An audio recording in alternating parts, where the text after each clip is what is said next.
Hello friends, welcome back our YouTube channel. ठीक है, देखिए इसके पहले मैंने आपको एक सेट करवा दिया है इसका।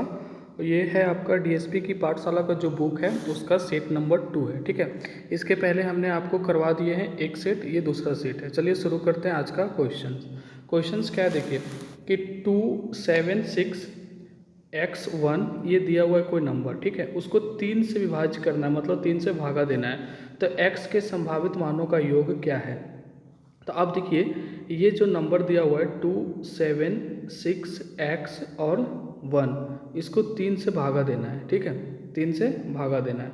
अब क्या करना है कि इसमें क्या वैल्यू आएगी वो देखना है। ठीक है, x का मतलब क्या रखे ऐसा कि वो, अब क्या करना है कि देख लीजिए इसमें 3 का जो भागा देने का नियम होता है वो क्या होता है कि सभी अंकों का योग जो होता है वो 3 से कटना चाहिए। तो जैसे 7, 6, 13, 2, 15, 1, 16 है। ठीक है, तो यहाँ ऐसे ऐसे अंक रखने पड़ेंगे जो कि वो 3 से कट जाए। तो सबसे पहले देखिए अब स्टार्टिंग से रखना स्टार्ट करेंगे। तो x के जगह पे अगर हम 2 रखते हैं, ठीक है, x के जगह पे अगर हम 2 रखते हैं तो देखिए ये कितना हो जाएगा 18, तो ये कट जाएगा। अगर इसी तरह दो के बाद अगर हम 3 रखेंगे तो नहीं कटेगा, 4 रखेंगे तो नहीं कटेगा, 5 रखेंगे तो कट जाएगा। तो 2 के बाद हम 5 रख सकते हैं। ठीक है, तो क्योंकि देखिए अगर 5 रखते हैं तो 5 और 1 6, 6 6 12, 12 7 19 और 2 21। इसी तरह अगर 6 रखेंगे तो नहीं कटेगा, 7 रखेंगे तो नहीं कटेगा, 8 रखेंगे तो कट जाएगा। क्यों कटेगा देखिए, 8 और 1 9, 9 6 15, 15 7 22 और 2 24। मतलब कि सभी संख्याओं का योग जो है 2 5 8 रखने से वो 3 से कट जा रहा है। तो वही पूछ रहा है कि वैसे x के संभावित मानों का योग पूछ रहा है। ठीक है, तो 8 5 13, 2 15, तो संभावित मानों का योग हो गया 15। आपका आंसर हो जाएगा डी नंबर। ठीक है, मतलब x की जगह पे ऐसे संख्या रखने हैं जो 3 से कट जाए। तो 3 से कटने का नियम क्या है कि सभी अंकों का योग जो है ये 3 से कटना चाहिए। तो आप ऐसे रख के देख लीजिए कि 2 5 8 रखने पे वो योग जो आ रहा है वो कट जाता है। और इस क्वेश्चंस में कोई खास था नहीं। ठीक है, तो चलते हैं क्वेश्चंस नंबर सेकंड की ओर। ठीक है, ये सारा हूबहू क्वेश्चंस है, आप देख सकते हैं बुक से, सेट नंबर 2। सबके पास तो बुक होगा ही। निम्नलिखित में से किस संख्या का वर्गमूल प्रेमे होगा। अगर देखिए सिर्फ देखिए हम जैसे मोबाइल में स्क्रीन रिकॉर्ड करके आपको बता रहे हैं, तो ये जो हम जैसे ही मतलब नेक्स्ट क्वेश्चन फॉरवर्ड करते हैं जो सॉल्यूशन होता है वो मतलब मिट जाता है। ठीक है, तो अगर आपको केवल क्वेश्चंस का पीडीएफ चाहिए, जैसे कि अभी जैसे स्क्रीन पर दिख रहा होगा, तो हम नीचे टेलीग्राम का लिंक दे देंगे, वहाँ से आप बोलिएगा तो हम टेलीग्राम लिंक पे डाल देंगे, आप क्वेश्चंस ले सकते हैं। लेकिन विद इन सॉल्यूशन अभी थोड़ा मुश्किल है, वो उसके लिए थोड़ा सा अलग प्लेटफॉर्म पे पढ़ाना पड़ता है। निम्नलिखित में से किस संख्या का वर्गमूल प्रेमेय होगा। देखिए कहने का मतलब है कि वर्गमूल ऐसी जो 4 संख्या है वो बड़ी बड़ी संख्या है, तो जो पूर्ण वर्गमूल जिसका आएगा ना वही संख्या जो परिमेय संख्या होगा। कहने का मतलब हम क्या बोल रहे हैं कि जैसे देखिए अगर 16 होता तो यहाँ दिख जाता कि इसका अगर करते तो ये 4 होता, ये परिमेय संख्या है। उस तरह अगर 25 होता, तो अगर हम ले लेते हैं अगर मान लीजिए 24, तो ये परिमेय संख्या नहीं है क्योंकि ये पूर्ण वर्गमूल नहीं है। तो ये इस कारण ये परिमेय संख्या नहीं होगा। ठीक है, तो इस चारों में से कौन पूर्ण वर्गमूल होगा, पूर्ण वर्गमूल जिसका वर्गमूल निकाल सकते हैं वही परिमेय संख्या होगा। ठीक है, तो आपको बारी बारी से निकाल के देखना पड़ेगा। इसका आंसर होगा डी। इसका आंसर डी इसलिए होगा, अब इसका वर्गमूल जो होता है 185 होता है। अब 185 कैसे निकालते हैं इसका वर्गमूल थोड़ा सा बता देते हैं, अगर याद है तो ठीक है, नहीं तो देखिए कैसे होगा। सबसे पहले क्या करना है आपको कि 34, ठीक है, फिर है 2 2 5, है ना। अब इसको क्या करना है आपको कि 2 2 का पेयर बनाना है। ठीक है, क्या करना है 2 2 का पेयर बनाना है। तो 2 2 का पेयर बनाएंगे तो ये 2 का पेयर बन गया तो 25 और ये 42, और जो बच गया उसको ऐसे ही जो लास्ट में उसको छोड़ देना है। पेयर आपको राइट साइड से बनाना है। ठीक है, अब देखिए अब 3 है यहाँ पे, तो एक ऐसी संख्या लेना है जो कि 3 के पास से भागा लग जाए, कट जाए, इससे ज़्यादा नहीं होना चाहिए। तो 1 से भागा लग सकता है, तो एक बार में लगेगा 1, और 1 यहाँ लिखेंगे तो इस जोड़ का आ जाएगा 2। ठीक है, अब यहाँ अगर 1 लिखेंगे यहाँ तो 3 में से 1 जाएगा तो कितना बचेगा 2, फिर ये एक साथ 2 अंक उतरता है तो कितना हो गया 242। ठीक है, तो अब देखिए इसमें हम अगर 8 से भागा लगाएंगे, ठीक है, तो हम इसके आसपास पहुंचेंगे। तो 8 से भागा लगाएंगे तो ये हो जाएगा 224। क्या हो जाएगा 224, तो यहाँ हो जाएगा 8। ठीक है, अब इसको घटाएंगे तो कितना आएगा, 12 में से 4 जाएगा तो 8, और इधर 3 में से 2 गया तो 1, 18 आ गया। अब फिर यहाँ से दो अंक उतरेगा एक साथ 25, इसीलिए पेयर बनाया जाता है क्योंकि 2 अंक एक साथ उतरते हैं। तो अब ये कितना हो गया यहाँ पे 36, ठीक है, जोड़ के कितना हो गया 36, ठीक है। अब ये 36 जो हुआ है, अब क्या करना है इस 36 को, फिर देखिए कि कैसे भागा लगेगा, इसमें क्या मतलब मल्टीप्लाई करें, जो स्टार्टिंग में डिजिट दीजिएगा, जैसे कि यहाँ 5 दे रहे हैं, इसी 5 से फिर गुना करना है। तो इस 5 से अगर गुना करिएगा इसको तो देखिए ये आ जाएगा 1825, ठीक है, क्या आ जाएगा 1825। थोड़ा सा पेन चलने में दिक्कत हो रहा है, ठीक है, तो 1825 हो जाएगा। तो ये देखिए पूरा पूरी कट गया, तो यहाँ क्या आ जाएगा 5। तो देख समझ गए कि ये 185 इसका वर्गमूल है, ठीक है। चलते हैं क्वेश्चन नंबर 53 की ओर। 53 क्या है क्वेश्चंस कि ये दे दिया, इसको हल करना है। तो कुछ नहीं है इसमें, साफ उतना बड़ा है नहीं कि इसमें ट्रिक लगाया जाए, छोटा सा है। 1 में से अगर आधा घटा देते हैं, 1 में से 1/2 तो 1/2 आएगा। एक अब पूरा के जगह पे क्या आ गया 1/2। अब एक और प्लस में 1/2 नीचे, ये 2 चल जाएगा ऊपर यहाँ, तो 2 हो जाएगा सिंपली, 2 और 1 3। तो अब यहाँ क्या आ गया, इस जगह पे आ जाएगा आपका 1/, ठीक है, 1/3। अब 1/1/3 को जोड़िएगा तो ये कितना हो जाएगा, इधर से यहाँ 3 आ जाएगा, तो 4 इधर ऊपर होगा यहाँ 4, तो ये आ जाएगा पूरा 4/3, ठीक है। तो 4/3 को अगर ऊपर कर, अब फाइनल क्या आ रहा है 1/4/3, तो ये 1/1 गुने 3/4, 3 ऊपर चल जाएगा और 4 नीचे रहेगा, तो 3/4 आपका आंसर आएगा, जो कि आपका ऑप्शन बी है, ठीक है। क्वेश्चंस कुछ नहीं है, आप आराम से कर सकते हैं। इसको एक बार में घटा के लिखेंगे तो यहाँ पूरा पूरी क्या आ जाएगा 1/2। तो जैसे देखिए 1/2 आ गया इस तरह करके, ठीक है, 1/2 आ गया। अब जब तो ये ऊपर जाएगा तो ये आ जाएगा 1 प्लस में 2/1, तो ये जुट गया तो क्या हो जाएगा 3। तो इस जगह पे क्या आ रहा है पूरा, अगर इसको पूरा हटा के यहाँ केवल 3 आ जा रहा है, मतलब कि 1 + 1/3। अब इसको जोड़ेंगे तो ये कितना आ जा रहा है 4/3। तो ऊपर में 1 है, तो जब उल्टा कर देंगे तो 3/4 आएगा, तो आंसर हो जाएगा बी नंबर, ठीक है। आप अपने आप पेन कॉपी से कर सकते हैं, कोई दिक्कत नहीं है। चलिए क्वेश्चन नंबर 54, और इतना में से HCF निकालना है। HCF मतलब हाईएस्ट कॉमन फैक्टर, कि इस चारों में मतलब जो क्वेश्चंस दिया है इनमें से HCF क्या होगा, ठीक है। देखिए अगर हम सिंपल सी फॉर्म बात करें, अगर दे दिया है 3, ठीक है, तो आज पेन इतना चलने में क्यों दिक्कत हो रहा है, जैसे दे दे 3, ठीक है, 6 9 12 अगर आपको दे दिया, ठीक है, तो इसका पूछे HCF बताइए। तो HCF क्या होता है कि जो सब में सबसे ज़्यादा जो कॉमन से कॉमन हो सके, हाईएस्ट कॉमन फैक्टर। तो यहाँ देखिए 3 सब में कॉमन है, तो इसका HCF हो जाएगा 3, ठीक है। इसी तरह हमको क्या देखना है कि AQ BQ CQ जो यहाँ ये है, और फिर A² B² C² है, ABC है और A² BC है, इस चारों में हाईएस्ट कॉमन फैक्टर क्या है।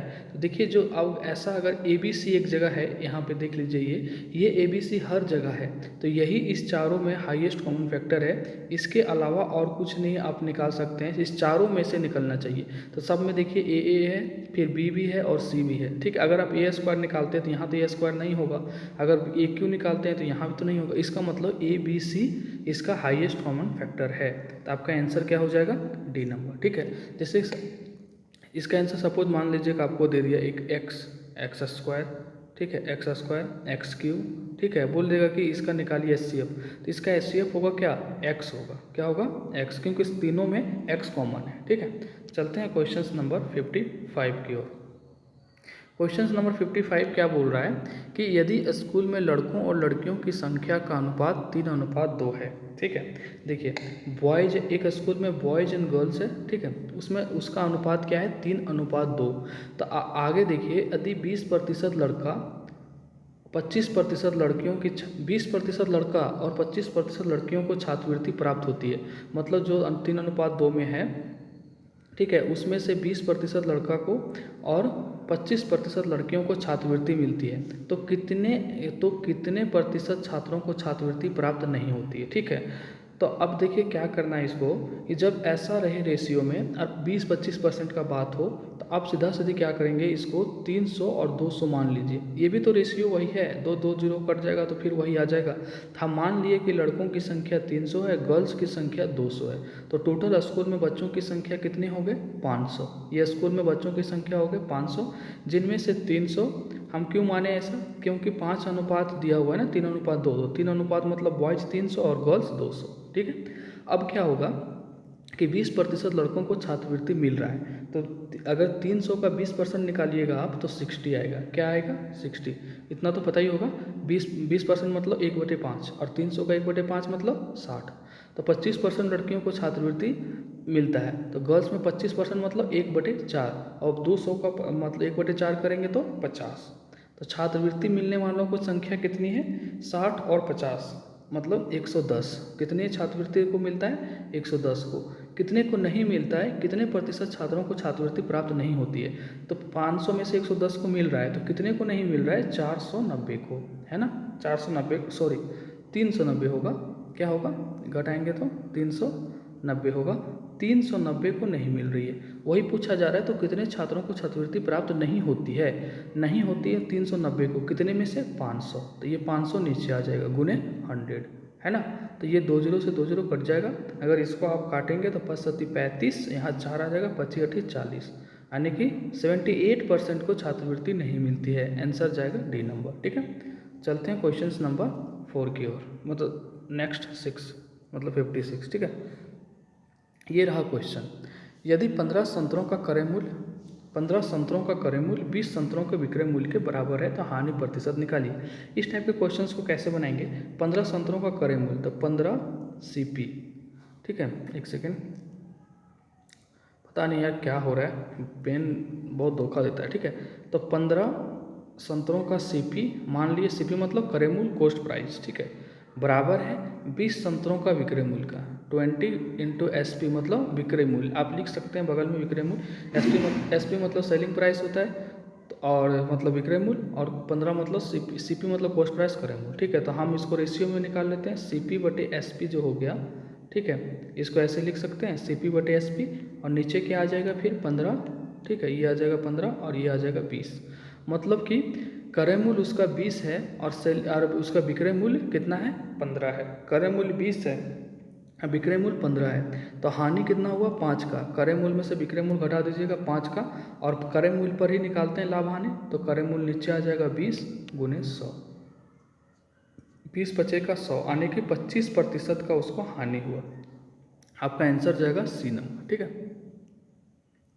चलते हैं क्वेश्चन नंबर 57, 7 नंबर क्वेश्चन, ठीक है। देखिए 25 लीटर के मिश्रण में दूध और पानी का अनुपात 4:1 है, ठीक है। टोटल मिश्रण कितना है? 25, ठीक है। उसमें से 25 लीटर्स में से दूध और पानी का मिश्रण कितना है? देखिए ये टोटल मिश्रण है, ठीक है। इसमें से क्या बोला जा रहा है कि मिल्क एंड वाटर, है ना। मिल्क एंड वाटर का आपका जो है वो कितना है? 4:1, 4:1, ठीक है। अब अगर यहाँ से अगर हम निकालना चाहें तो मतलब कि अगर क्वांटिटी में तो 20 लीटर हो गया मिल्क, और पानी कितना हो गया?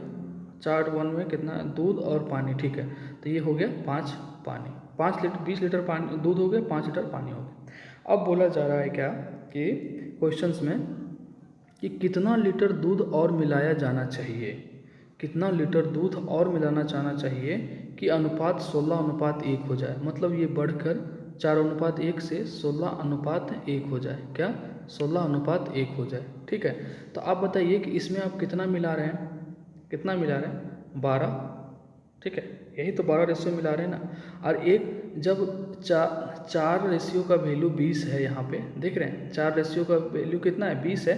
तो 1 लीटर मतलब क्या हो गया? 1 लीटर मतलब 5 हो गया। मतलब 1 रेशियो बराबर क्या हो गया? 5 लीटर। तभी तो आया, मतलब जैसे 4:1 में बांट रहा था, तो एक कप मिल्क का हो गया 20, मिल्क 20 और वाटर 5 लीटर, ठीक है। तो 4 लीटर मतलब 4 रेशियो बराबर मिल्क मतलब हो गया 20 लीटर, तो 1 रेशियो बराबर 5 लीटर। तो कितना यहाँ मिलाया जा रहा है 4 से 16 करने के लिए? क्योंकि इधर का रेशियो तो बराबर है, ठीक है। तो 12 मिलाया जा रहा है, तो 12 रेशियो जब मिलाया जा रहा है और एक का रेशियो एक लीटर, एक रेशियो मिल्क का वैल्यू है 5, तो कैसे कितना हो जाएगा? 60 लीटर। आपका आंसर क्या हो जाएगा? C नंबर, ठीक है। चलिए अगर ऐसे नहीं समझ में आया तो x मान के भी कर सकते हैं। कैसे? देखिए x मानिए, फिर भी बन जाएगा। क्या करना है? यहाँ से तो क्लियर है कि जब 4:1 दिया है तो तो ये 20 लीटर होगा और ये 5 लीटर होगा, क्योंकि टोटल जो है वो 25 लीटर है, इसमें कोई शक नहीं होना चाहिए। अब हम मान लेते हैं कि दूध जो है वो x लीटर मिलाया होगा, तो 20 पहले से था, x लीटर मिला दिए, क्या मिलाया होगा दूध, मान लिए कि x लीटर दूध मिलाया गया होगा, ठीक है। तो बटे आ जाएगा आपका 5 होगा, क्योंकि यहाँ मिल्क वाटर तो 5 है, तो 20x/5। इसी का रेशियो दे दिया है बाद में, वो मिल्क और वाटर का रेशियो 16:1। बस आपको इसको कैलकुलेशन कर देना है, कैलकुलेशन करिएगा आपका आंसर आ जाएगा x = 60, ठीक है। चलते हैं क्वेश्चन नंबर नेक्स्ट। राम और श्याम के बीच का धनराशि 8:19 है, ठीक है। राम है और यहाँ श्याम है, इसका कितना है 8:19 है, ठीक है। अब क्या बोला जा रहा है, विभाजित की जाती। यदि श्याम को 247 रुपया प्राप्त होता है, ये श्याम है, इसका जो प्राप्त होता है 247, तो एक रेशियो का अगर वैल्यू निकालना चाहे 19 यूनिट का वैल्यू 247, तो एक यूनिट या एक रेशियो जो बोलिए उसका वैल्यू क्या आ जाएगा, 19 × 19 और यहाँ 5, 19 × 57। तो राम का कितना वैल्यू है, तो एक रेशियो 13, तो 8 रेशियो कितना हो जाएगा, गुने 13 कर दीजिए, तो ये हो जाएगा कितना 91। 13 कितना होता है, सॉरी 13 कितना होता है, 13 104 होता है ना, हाँ 8 × 24 का 4 और दोनों 10, हाँ 13 104 होगा, क्या हो जाएगा 104, आपका आंसर हो जाएगा ए नंबर, ठीक है। चलते हैं क्वेश्चन नंबर 59। डी एक कार्य को 18 दिन में कर सकता है, डी जो है वो एक कार्य को 18 दिन में कर सकता है और ई उसी कार्य को आधे समय में कर सकता है। मतलब डी अगर एक कार्य को, जैसे मान लेते हैं यहाँ पे डी एक कार्य को कितने दिन में कर रहा है, 18 दिनों में, ठीक है। आज पेन को हुआ क्या है पता नहीं, चेंज करना पड़ेगा, आज इसी तरह कर लेते हैं, ठीक है। डी एक कार्य को 18 दिन में कर रहा है, तो उसके बाद बोला ई उसी कार्य को, ई जो है वो उसी कार्य को आधे समय में कर सकता है। आधे समय कहने का मतलब क्या हुआ, अगर 18 दिन डी कर रहा है तो उसका आधा समय 9 हुआ, वो इतना दिन में कर सकता है, कोई शक। अब क्या बोल रहा है, तो दोनों एक साथ कार्य करें तो समाप्त कब होगा, अभी दोनों मिलके एक साथ काम करेगा, तो 18 और 9 का एलसीएम लीजिएगा तो आ जाएगा 18, ये टोटल वर्क हो गया। जो एलसीएम लेते हैं वो क्या होता है, टोटल वर्क, ठीक है। अब एक दिन में 18 काम होता है और टोटल काम है 18, एक दिन में 9 काम होता है ई द्वारा और टोटल काम है 18, तो ई कितना दिन लेगा, 2 दिन लेगा, क्योंकि वो एक दिन में 9 काम करता है और 18 काम करना है, तो उसका एफिशिएंसी, उसकी क्षमता जो हो गई एक दिन के 2 हो गया, 18 को 9 से भागा दीजिएगा 2 आ गया, 18 को फिर 18 को भागा देंगे तो 1 आएगा। क्यों 1 आएगा, क्योंकि 18 काम का 18 मतलब 18 दिन लेता है और ये 18 काम करने में, तो एक दिन में कितना काम हो गया, कितना काम हो गया 1, ठीक है। अगर ये 9 दिन में 18 काम कर रहा है तो एफिशिएंसी इसका डबल होगा ही होगा, कोई शक इसमें। तो 18 में 18 से भागा देंगे तो एफिशिएंसी क्षमता 1 आ गया और ई का क्षमता 2 आ गया। अब दोनों मिल जाएगा, तो दोनों का क्षमता मिल जाएगा, तो टोटल 18 काम है और दोनों आपस में मिल के काम करेगा, तो इसका एक अनुपात, इसका 1 एफिशिएंसी और इसका 2 एफिशिएंसी, 2 और 1 3, तो 3 18/3 कितना हो जाएगा 6, आपका आंसर हो जाएगा क्या, डी नंबर। यहाँ 6 मिट गया है, 6 आ गया, ये हो जाएगा आपका डी नंबर। कुछ नहीं है, एलसीएम मेथड से आपको सिंपली बनाना है कि ये कितने दिन में कर रहा है, बी कितने दिन में कर रहा है, उसका एफिशिएंसी निकालिए और टोटल काम में एफिशिएंसी से भागा दे दीजिए। चलते हैं नेक्स्ट क्वेश्चन। ये भी लगभग उस टाइप का क्वेश्चन है, अगर दिक्कत होगा उसमें तो यहाँ समझ लीजिए, ठीक है। देखिए क्या है कि 2 पाइप ए और बी एक टैंक को भरने में, मतलब एक टैंक को क्रमशः 45 और 36 घंटे में भर सकते हैं। जैसे कि अब एक टैंक है, ठीक है, यहाँ पे समझ लीजिए एक टैंक है, यहाँ पे 2 पाइप लगा हुआ है, एक ए और एक बी, इधर से एक ए आ गया एक बी आ गया, ये कितना हो रहा है, ये 45 तथा ये 36 घंटे में भर सकते हैं। यदि दोनों पाइप को एक साथ खोल दिया और दोनों एक साथ चल रहा है, ठीक है, तो टैंक को भरने में, इसको पूरा भरने में कितना समय लगेगा वो पूछा जा रहा है, ठीक है। तो देखिए हम उसी तरह बनाएंगे जैसे बनाते हैं, ये जो है ये को भरने में कितना समय लगता है 45, अब बी को 36, ठीक है। अब 45 और 36 का एलसीएम ले लेंगे तो 180 आएगा, ये टोटल, मतलब इसका कैपेसिटी मान लीजिए 180 लीटर मान लीजिए, कुछ भी मान लीजिए, वो इतना भरना है इसको, ठीक है। अब ये इसको अगर करेंगे तो ये 45 चौके का 180 और ये 36 बचे का 180, ठीक है। मतलब ये है वो 4 एफिशिएंसी से भर रहा है, मतलब उसकी क्षमता 4 लीटर का है, तो वो 45 दिन में भर देगा। बी की क्षमता 5 लीटर का है तो वो 36 दिन में भर देगा। ठीक है, 45 चौके 180, 36 बचे 180। अब दोनों मिल जाएगा। ठीक है, तो 180 हो गया, दोनों मिल जाएगा तो ए और बी दोनों मिल जाएगा तो 4 और 5 कितना हो गया 9। तो 9 दूना 18 आने 20 घंटे में भर देगा। ठीक है, ऑप्शन बी। चलते हैं क्वेश्चन नंबर 61।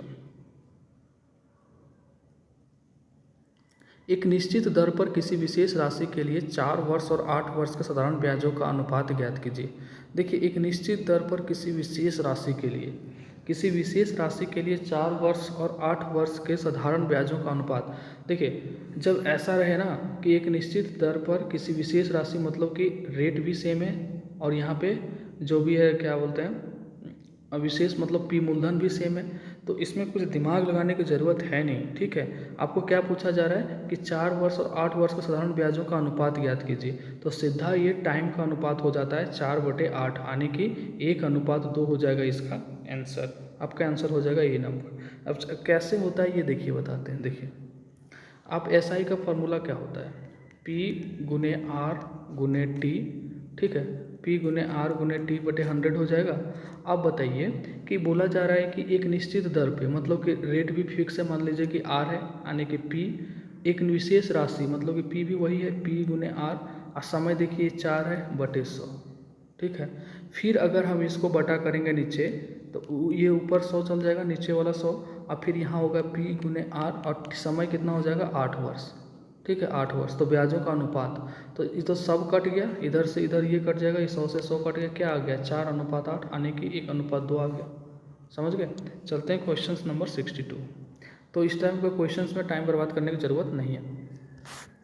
एक निश्चित राशि पर किसी दर पर, ठीक है, एक निश्चित राशि है और वह किसी दर पे, ये बहुत अच्छा क्वेश्चन है। क्वेश्चन देखने में लगेगा छोटा लेकिन बहुत ज़बरदस्त क्वेश्चन है। ठीक है, देखिएगा कॉन्सेप्ट क्या है कि एक निश्चित, इसका सॉल्यूशन देखिए बुक में एक पन्ना में है सॉल्यूशन। ठीक है, एक निश्चित राशि पर किसी दर पर 2 वर्ष, ठीक है, एक निश्चित राशि है, वो मान लेते हैं कि पी है, कुछ भी है मतलब जो भी है, किसी दर पे वो मतलब कोई रेट भी नहीं है यहाँ पे, किसी दर पे आर होगा, ठीक है, या पी होगा राशि, 2 वर्ष का चक्रवृद्धि ब्याज और साधारण ब्याज क्रमशः, ये CI दिया हुआ है आपका और ये आपका SI दिया हुआ है। ठीक है, आप बताइए कि SI जो होता है 2 वर्ष का SI दिया हुआ है, ये जो सिंपल इंटरेस्ट है 2 वर्ष का, तो आपको पता है कि सिंपल इंटरेस्ट में ब्याज के ऊपर ब्याज नहीं लगता है, मतलब जो ब्याज आप पहला साल दे रहे हैं वही ब्याज आप दूसरा साल दे रहे हैं। ठीक है, तो ये 2 साल का अगर 660 है तो 1 साल में कितना दिया होगा, वो 1 साल में 330 दिया होगा ब्याज,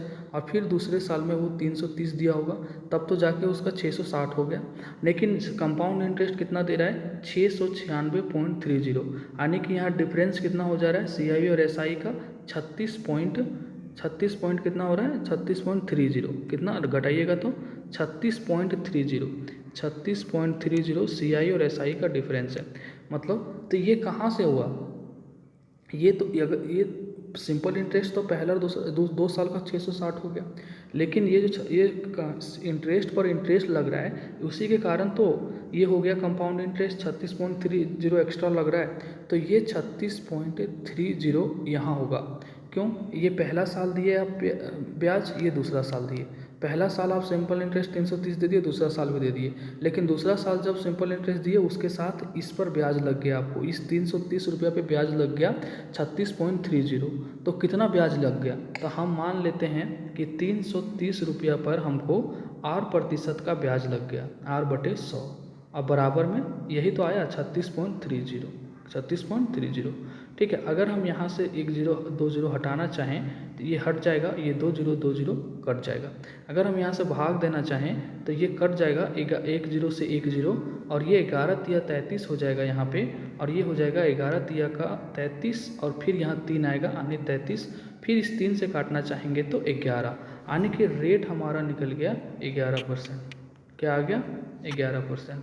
ठीक है, रेट जब 11% निकल गया, लेकिन आपको पूछा क्या जा रहा है, आपको पूछा जा रहा है मूलधन, रेट नहीं पूछा जा रहा है, तो आप समझिए कि रेट हमारा 11% लग रहा था। ठीक है, तो अब मूलधन आराम से निकल जाएगा। कैसे निकल जाएगा, देखिए रेट हमारा क्या निकल गया 11%, ठीक है।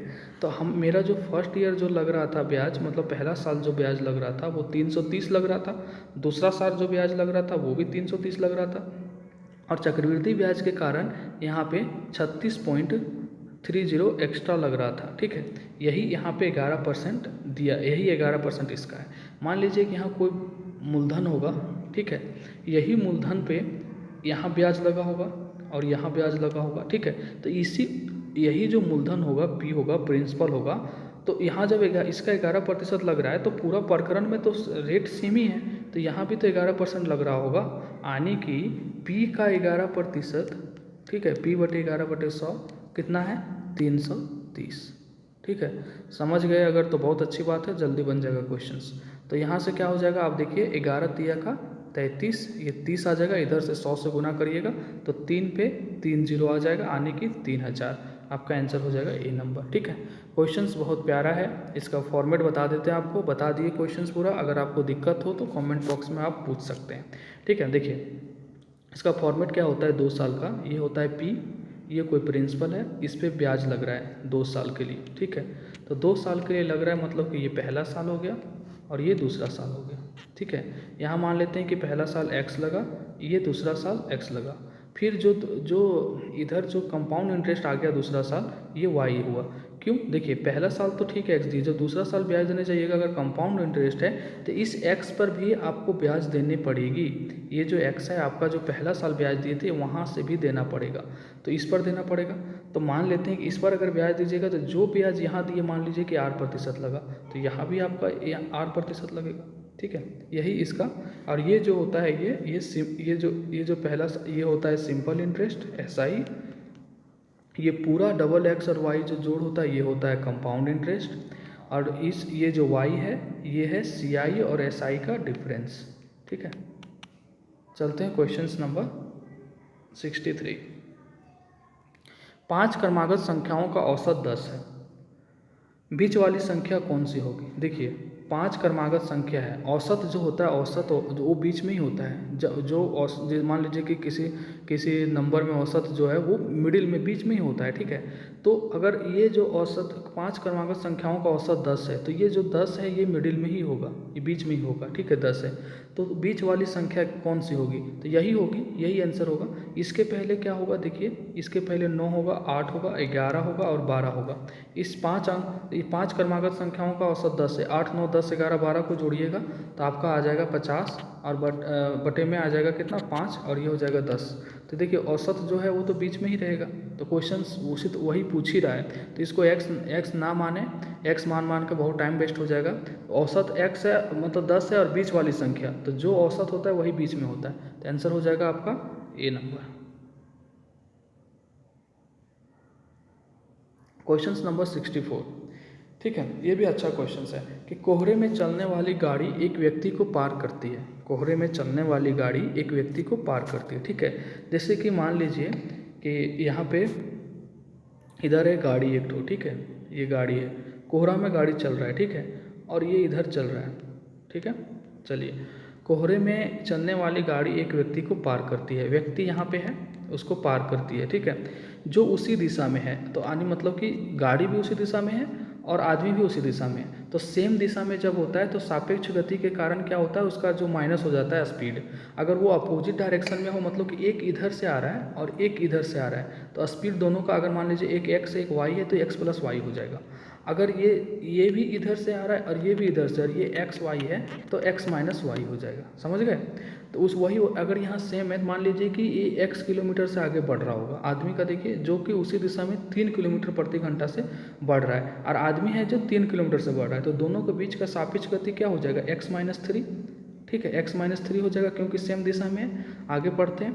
ठीक है, तो पैदल चल रहा था और वह व्यक्ति गाड़ी को 100 मीटर की दूरी तक 4 मिनट तक दिखता है, मतलब ये गाड़ी जो 100 मीटर तक बढ़ रहा है ये गाड़ी, तो वो गाड़ी 100 मीटर तक जाता है और उसको 4 मिनट तक दिखते रहता है। ठीक है, तो अब बोला जा रहा है तो गाड़ी की गति क्या है, तो गाड़ी की गति क्या है, मतलब कि x निकालना पड़ेगा हमको। चलिए अब बनाते हैं क्वेश्चंस को।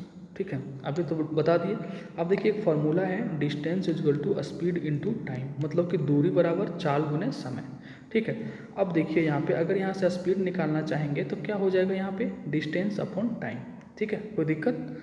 अब स्पीड क्या हो गया था, पूरा मतलब प्रकरण में x-3 हो गया था क्योंकि वो सेम डायरेक्शन में है, तो ये हो जाएगा x-3 इक्वल टू में क्या होगा, डिस्टेंस कितना है 100 मीटर, ठीक है, और ये कितने देर तक देखते रहता था 4 मिनट, ये हो जाएगा 4 मिनट। आप क्वेश्चंस देखिए, आपको पूछा जा रहा है किलोमीटर पर आवर में, तो 100 मीटर को आप कन्वर्ट करना पड़ेगा आपको किस में, किलोमीटर में, फिर 4 मिनट को कन्वर्ट करना पड़ेगा घंटा में, बस क्वेश्चंस बन गया, यहाँ से x निकल जाएगा। तो आप जितना जल्दी उसको कन्वर्ट कर पाएंगे उतना जल्दी आपका आंसर हो जाएगा, ठीक है। तो इसको हम रफ करते हैं, ठीक है। अब क्या होगा कि मेरा क्या आ गया था, थोड़ा सा जगह कम पड़ रहा है, ठीक है, इसको ऐसे करते हैं, देखिए ये हो गया था मेरा x-3, ठीक है। अब क्या हो गया, डिस्टेंस हमारा क्या था 100 मीटर, क्या था 100 मीटर। अगर हम इसको 1000 से भागा दे देंगे तो ये किलोमीटर में कन्वर्ट हो जाएगा, 100 मीटर को आराम से हो जाएगा। और ये 4 मिनट को अगर हम 60 से भागा दे देंगे तो ये घंटा में कन्वर्ट हो जाएगा, क्योंकि मिनट में है तो उसको 60 से करेंगे तो वो आवर में, घंटा में कन्वर्ट हो जाएगा, ठीक है। अब क्या हो जाएगा, यहाँ से 2 जीरो कट जाएगा, यानी कि 1/10 गुने का 60 ऊपर जाएगा और 4 नीचे, 1 जीरो से 1 जीरो फिर कटेगा, 2 तिया का 6, 2 दूनी का 4, यानी कि 3/2 आ गया, यानी कि x-3 इक्वल टू 3/2 आ गया। अगर इस x को उधर ले जाएंगे तो क्या हो जाएगा, मतलब 3 को, तो हो जाएगा x इक्वल टू, ठीक है, x इक्वल टू 3/2 प्लस 3, ठीक है। तो अब इसको अगर जोड़ना चाहेंगे हम तो क्या हो जाएगा, ये हो जाएगा 9/2, ठीक है, 9/2, 2 एलसीएम लीजिएगा, 3 दूनी का 6 और 6 3 9, 9/2 किलोमीटर पर आवर आपका आंसर हो गया। तो इस क्वेश्चन में कॉन्सेप्ट, एक चीज़ का कॉन्सेप्ट था कि सेम डायरेक्शन में जा रहा है तो वो घट गया, x-3 हो गया, और डिस्टेंस आपका 100 मीटर था, ठीक है, और ये 4 मिनट है आपका समय, ठीक है। बस अब इसको कन्वर्ट करने में जो समय लग गया किलोमीटर पर आवर में, क्योंकि यहाँ आंसर उसी तरह है, ठीक है। तो बस नहीं, अगर ऐसा नहीं रहता तो ये क्वेश्चंस बन जाता, तो कॉन्सेप्ट यही था। चलते हैं क्वेश्चन नंबर 65 की ओर। क्या है कि एक समबाहु त्रिभुज का शीर्षलंब, समबाहु त्रिभुज मतलब क्या होता है, समबाहु त्रिभुज मतलब वैसा त्रिभुज जिसका तीनों भुजा क्या हो, आपस में बराबर हो। कैसा त्रिभुज, जिसकी आपस में सभी भुजा क्या हो, बराबर हो, ठीक है। देखिए ये हो गया, इसके आपस में तीनों भुजा बराबर है ना। अब क्या करना है हमें, उसका शीर्ष लंब 15 सेंटीमीटर है। शीर्ष लंब मतलब जो ऊपर ये शीर्ष से जो लंब डाला गया, ये शीर्ष लंब मतलब 90 डिग्री होता है, इसीलिए इसको शीर्ष लंब बोलते हैं। ये 15, ये इसका लेंथ कितना दिया हुआ है, 15, कितना 15 सेंटीमीटर, ठीक है, कोई शक। इस त्रिभुज का क्षेत्रफल ज्ञात कीजिए। त्रिभुज, सबसे पहले समबाहु त्रिभुज का क्षेत्रफल निकालने का फॉर्मूला क्या होता है, ये होता है √3/4 इंटू ए स्क्वायर बोलिए या भुजा स्क्वायर बोलिए, ठीक है, ए स्क्वायर बोलिए या भुजा स्क्वायर बोलिए, ठीक है। तो √3/4 इंटू भुजा स्क्वायर, तो आपको ये पता है, लेकिन इसका जो भुजा ये है, ये मान लेते हैं तीनों भुजा बराबर है, वो नहीं पता है, लेकिन शीर्ष लंब पता है। अगर वो पता होता तो हम आराम से निकाल लेते हैं, ठीक है। अब देखिए क्या करना है, अगर ये ए है, ये शीर्षलंब जो डालते हैं, ये जो आधार पर जो शीर्षलंब पड़ा है ये इस भुजा पर, इसको 2 बराबर भागों में बांट देता है। तो इधर का वैल्यू कितना हो जाएगा, ये हो जाएगा a/2 और ये हो जाएगा a/2, ठीक है, क्योंकि पूरा भुजा कितना है a।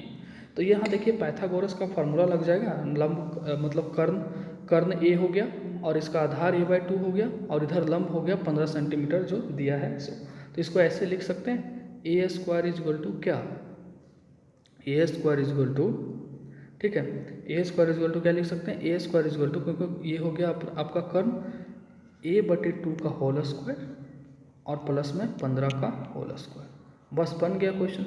यहाँ से ए स्क्वायर निकल जाएगा, वहाँ बैठा देंगे, आंसर आ जाएगा, क्योंकि भुजा यही है, ठीक है।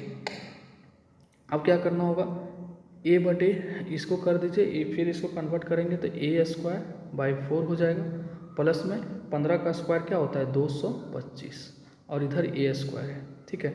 अब a²4 को इधर करेंगे और a² घट जाएगा तो ये कितना आ जाएगा 3a²/4, ठीक है। ये क्या इधर कर रहे हैं इसका सॉल्यूशन, ठीक है। तो ये आ जाएगा आपका 3a²/4, ठीक है। इधर ले आएंगे a को तो मतलब a/4 को तो बराबर में 225, ठीक। ठीक है।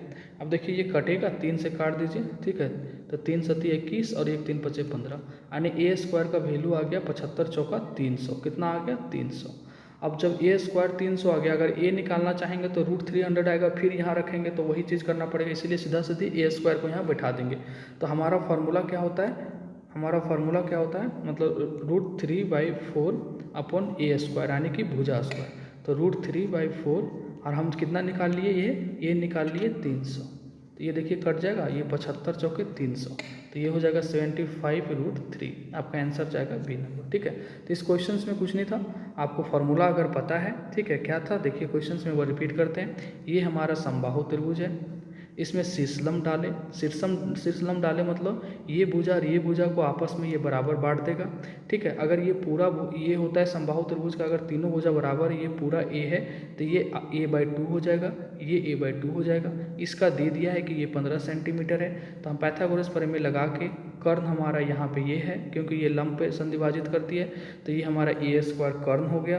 तो ए स्क्वायर इक्वल टू हम लिख सकते हैं a/2 का होल स्क्वायर प्लस में 15, क्योंकि ये दिया हुआ है 15 का होल स्क्वायर, यहाँ से निकालेंगे ए स्क्वायर 300 आ जाएगा। और हमें फार्मूला पता है √3/4 ए स्क्वायर होता है, यहाँ ए स्क्वायर का वैल्यू रख देंगे, आंसर आ जाएगा।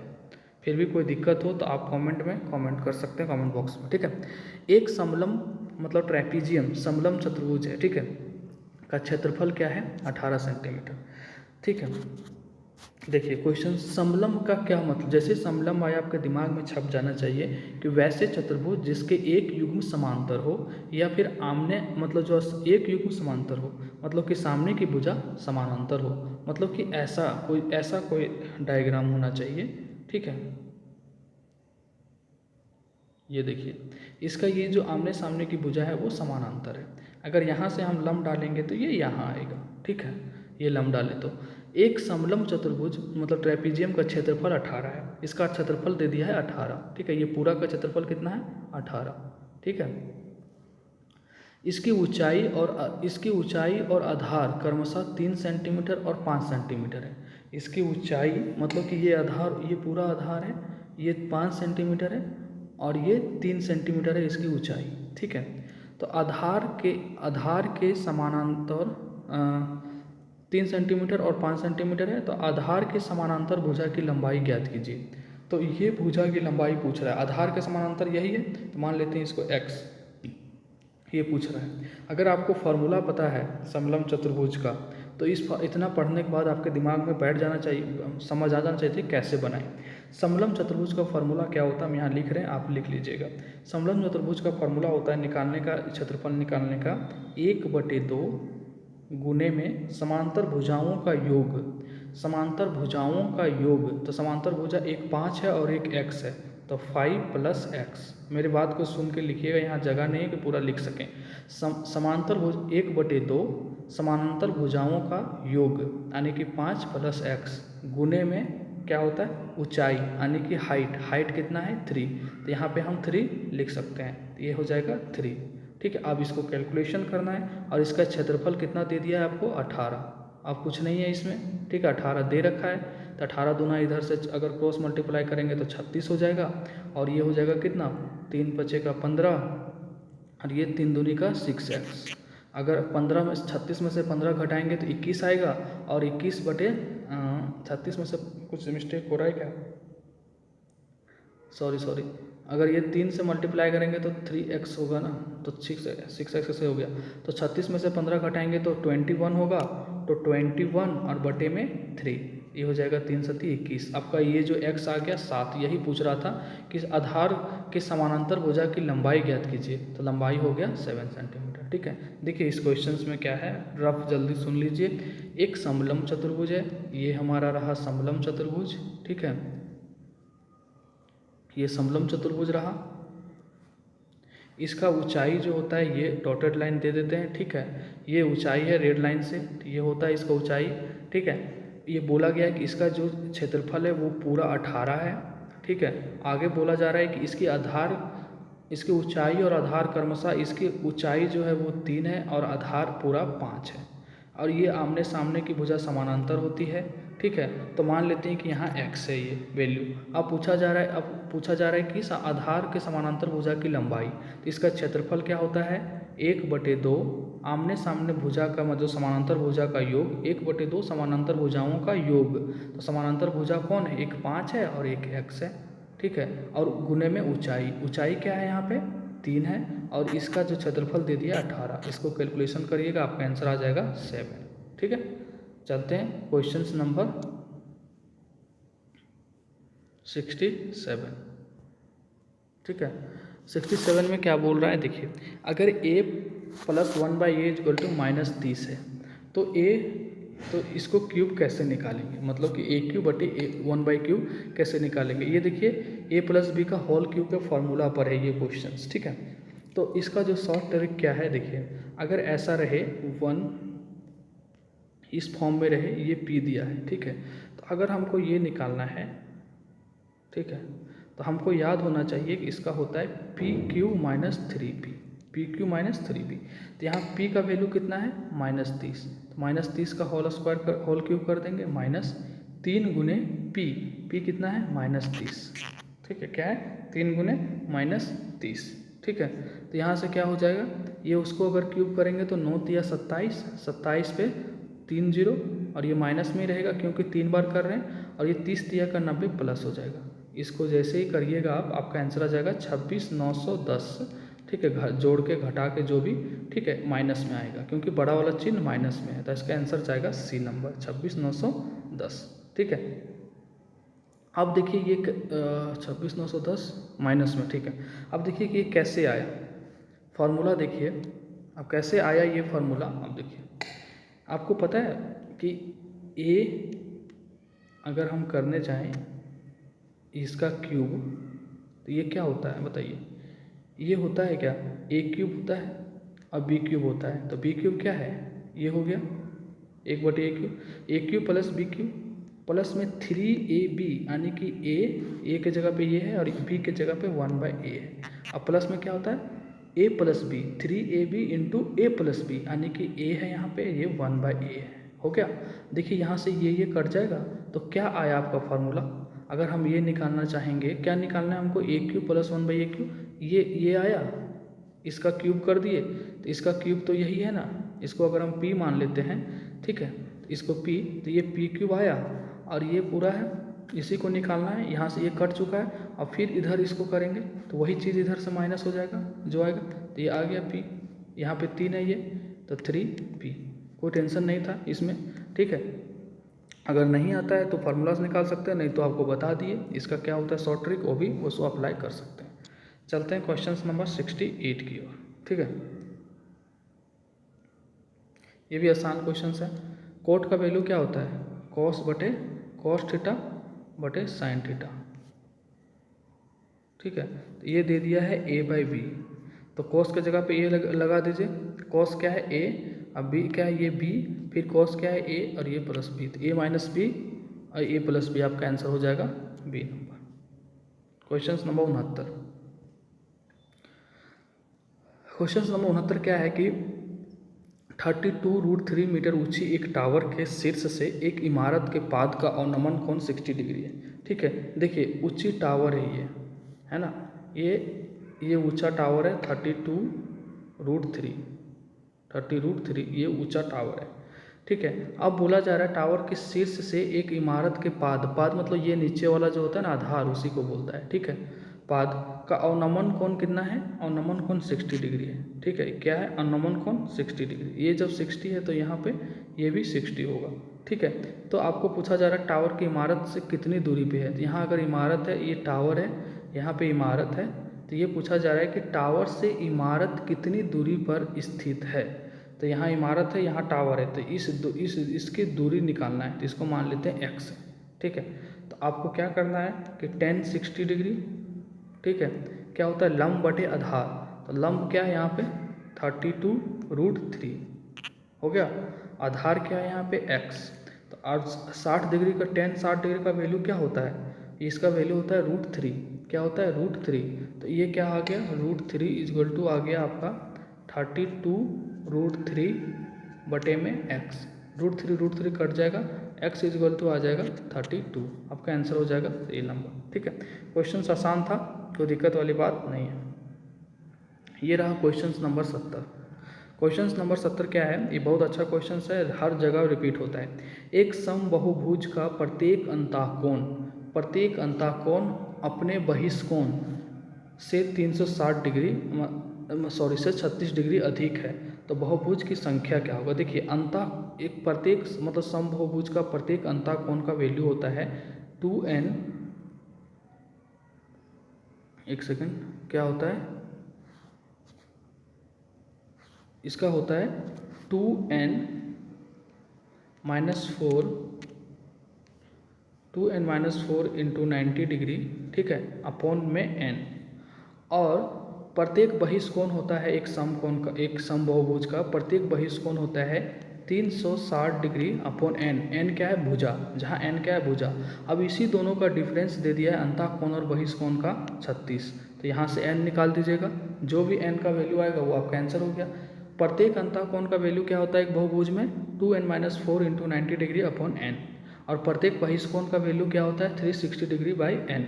तो इस दोनों का डिफरेंस यहाँ देख रहे हैं क्या है, बहिष्कोण से 36 डिग्री अधिक है, तो ये इसका माइनस 36 डिग्री अधिक है, मतलब ये अंतःकोण हो गया, ये माइनस बहिष्कोण, तभी तो अंतःकोण ज़्यादा होगा, मतलब उससे बहिष्कोण से 36 डिग्री, तो दोनों का माइनस कर दिए उसको 36 डिग्री हो जाएगा, अधिक है। तो बहुभुज की संख्या, तो n यहाँ भुजा है, तो यही n अगर जितना भी आएगा वो आपका आंसर होगा। क्या आएगा n मतलब n, आप कमेंट बॉक्स में बताइएगा क्या आंसर आया। ठीक है, कैसा लगा वीडियो आप बता सकते हैं। चलिए बाय।